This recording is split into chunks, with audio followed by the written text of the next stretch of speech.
রব্বুল আলামিন বলছেন, ও গোলাম তোমরা ঈমান আনো, ওই সমস্ত মানুষদের মতো ঈমান আনো। মুফাসসিরিনে কেরাম বলেন ওই সমস্ত মানুষ হচ্ছে সাহাবায়ে কেরাম। সাহাবায়ে কেরামরা যেমন ঈমান এনেছেন আপনি আমি ওই রকম ঈমান আনবো। কবুল করবেন একজন, তিনি কে? তাহলে সাহাবায়ে কেরামদের মতো ঈমান আনতে হবে। আবার রব্বুল আলামিন বলছেন, ও গোলাম ঈমানটা তোমার সফলতা, ঈমান নেই তুমি জান্নাত পাবা না। ঈমান নেই তোমার কোনো কিছুই কবুল হবে না। ঈমান নেই নামাজ কবুল হবে না। ঈমান নেই তোমার রোজা কবুল হবে না। ঈমান নেই তোমার ইসলামী আন্দোলন কবুল হবে না। রব্বুল আলামিন বলছেন, লাইসাল বিররা আন তুওয়াল্লু ওয়াজুহাকুম কিবালাল মাশরিকি ওয়াল মাগরিব ওয়ালাকিন্নাল বিররা মান আমানা বিল্লাহ। রব্বুল আলামিন বলছেন, ও গোলাম তোমার চেহারাকে পূর্ব দিকে ঘুরিয়েছো, পশ্চিম দিকে ঘুরিয়েছো, মনে করেছো এটাই বড় পুণ্যের কাজ। রব্বুল আলামিন বলছেন, মান আমানা বিল্লাহ, যতক্ষণ পর্যন্ত আমি রবের প্রতি ঈমান না এনেছো তোমার কোনো কিছুই কবুল করা হবে না। তার মানে পরিষ্কার আল্লাহ জানাই দিলেন, ঈমান ছাড়া তোমার কোনো আমল কবুল হবে। ওই ঈমান যাদের থাকবে না তারা আমার ঘর মসজিদের আবাদকারী হতে পারবে না। যাদের ঈমান থাকবে না তারা আমার ঘর মসজিদের খাদেম হতে পারবে না। এই জন্য আমাদের ঈমানটা সাহাবায়ে কেরামদের মতো ঈমান হওয়ার দরকার আছে না নাই? কিন্তু আমরাও তো ঈমানদার। কেমন ঈমানদার? দাদা ছিল ঈমানদার, বাবা ছিল ঈমানদার। কথা বলেন। আজকে আমাদের যুবক ভাইয়েরা ঈমান এনেছে, কেমনে ঈমান আনতে হয় জানে না। কথা বলেন। ঈমানদার তো তাকেই বলা হয়, ঈমানদার ঘোষণা করে দেবে প্রথমেই ঈমানদার ঘোষণা করে দেবে, আজ থেকে আমার রব আল্লাহ। আজ থেকে আমার রব কে? ঈমানদার ঘোষণা করে দেবে, আজ থেকে আমার রব আল্লাহ। ঈমানদারের অন্তরে বিশ্বাস থাকবে আমার রব আল্লাহ। এরপরে কাজে পরিণত করবে। জীবনে যত কাজ হবে সেই রবের বিধান দিয়ে করার দরকার আছে না না? এইটা করলেই সমস্যা। এই বিধান দিয়ে জীবন পরিচালনা করার কথা বললেই সমস্যা। বাংলার জমিনে এমন মুসলমান আছে তারা বলে আমরা হজও করি, আমরা নামাজও পড়ি, প্রতিদিন আমরা 200 রাকাত তাহাজ্জুদ পড়ি। আমার নেতা এত ভালো, সকালবেলা ঘুম থেকে উঠে ফজরের নামাজ আদায় করে কোরআন না পড়ে কোনো কাজ করে না। কথা বলেন। ওই নেতার জীবনে যত কাজ সব দাদা বাবুদের ইশারায়, কোরআনের কোনো বিধান নেই। এইরকম মুসলমান বাংলার জমিনে আছে না নাই? আল্লাহ বলতেছেন তোমার ওই ঈমানের কোনো দরকার নাই আমার কাছে।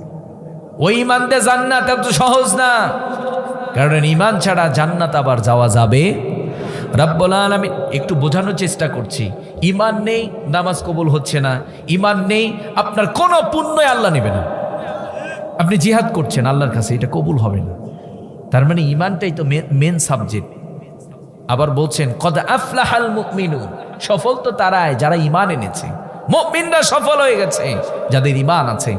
তাহলে এই ঈমানটা কেমন ঈমান হতে হবে?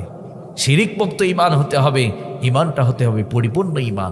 যেমন আমি ঘোষণা দিয়েছি আমার রব আল্লাহ, অন্তরে বিশ্বাস করেছি আমার রব আল্লাহ, জীবনের প্রতিটি কাজ হবে আল্লাহর বিধান দিয়ে। কথা বলেন ঠিক কিনা? রাষ্ট্র পরিচালনা করতে হবে আল্লাহর বিধান দিয়ে। আপনি নামাজ পড়ছেন আল্লাহর বিধান দিয়ে, আপনার বিজনেস চালাচ্ছেন আল্লাহর বিধান দিয়ে। রাষ্ট্রে চলতেছে সুদ ভিত্তিক অর্থনীতি, যেটা সুস্পষ্ট অকাট্য দলিল দ্বারা প্রমাণিত আল্লাহ হারাম করেছেন। আমরা কেমন মুসলমান বাংলাদেশটা আজও সুদ বন্ধ করতে পারলাম না। কথা বলেন ঠিক কিনা? কিন্তু যারা আল্লাহর বিধানের জন্য জীবন দেয় তারা শহীদ হয়।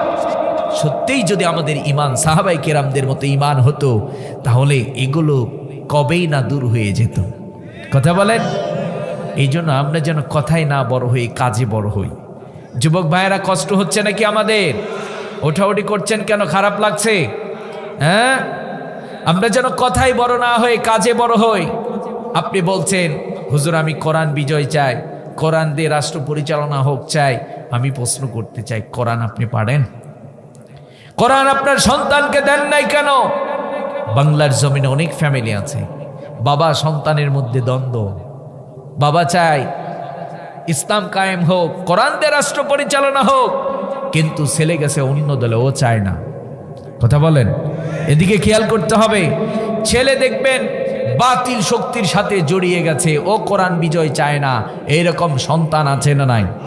যদি সন্তানকে আপনি কোরআন শিখাতে পারতেন, কোরআন ঢুকিয়ে দিতেন, তাহলে আপনার সন্তান কিন্তু কোরআন বিজয় চাইতো। কথা বলেন ঠিক কি না?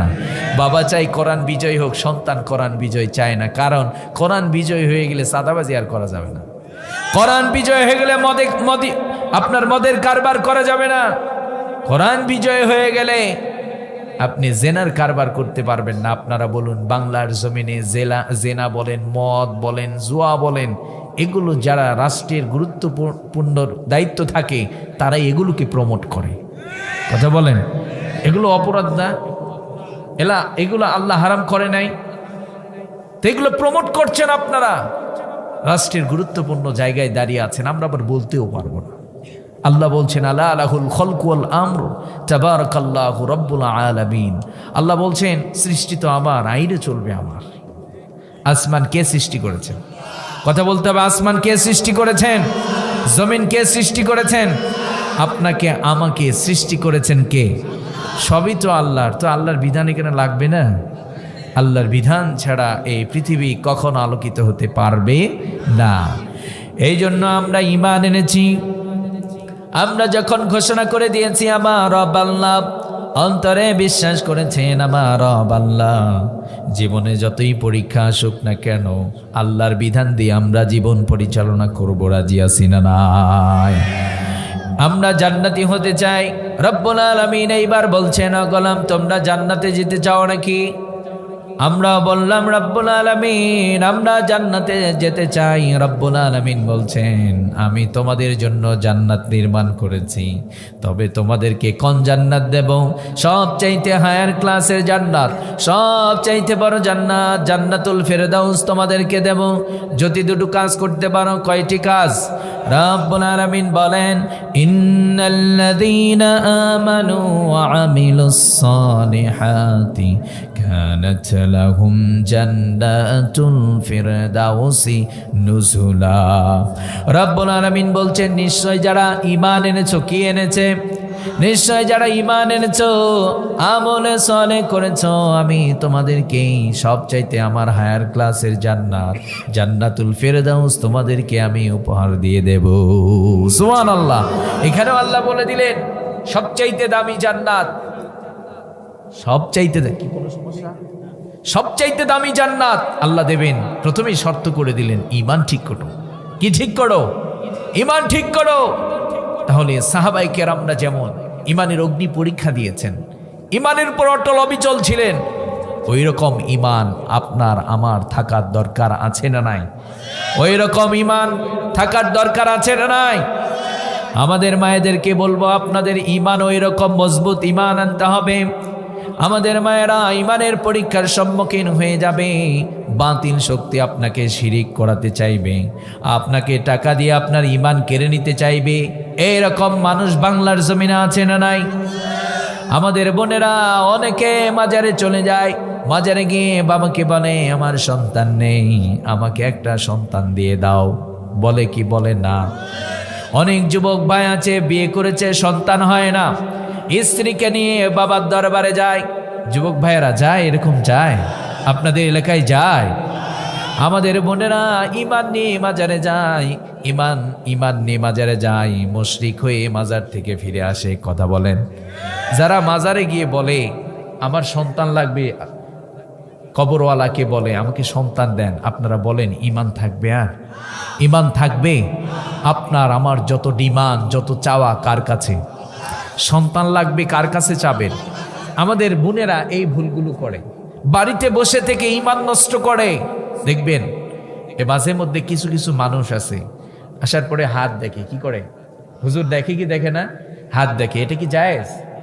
যারা হাত দেখায়, ভাগ্যের ভালো মন্দ কার পক্ষ থেকে? তকদিরের ভালো মন্দ কার পক্ষ থেকে? এটা ঈমান। পৃথিবীর কোন মানুষ আপনার তকদিরে কি হবে, ভালো মন্দ, এগুলো বলতে পারে? দেখবেন আমাদের বোনেরা ওই যে দেখায়, অনেক মেয়ে আছে বাদদানি না কি বলে, হাত দেখায়, বলে দেখো তো আমার হাতে কি আছে। আপনি হাত দেখানোর আগে পিছন থেকে স্যান্ডেল দিয়ে আচ্ছা একটা বাড়ি লাগায় দেবেন। কি করবেন? স্যান্ডেল দিয়ে বাড়ি লাগায় দেবেন। আপনাকে যদি বলে কি ব্যাপার, অপরাধ কি, স্যান্ডেল দিয়ে বাড়ি লাগায় দিলেন? অনেকে বলবেন তুমি না আমার ভাগ্যে কি আছে সব কিছুই বলে দিতে পারো, তোমার ভাগ্যে যে জুতার বাড়ি আছে এইটা জানতা না তুমি? কথা কন, তোমার কপালে যে জুতা আছে এটা বুঝতে পারো না তুমি, আমার ভাগ্যে কি আছে এইটা বলতে আসো? তোরা ইমান চুরি করতে এসেছো, পালাও এখান থেকে।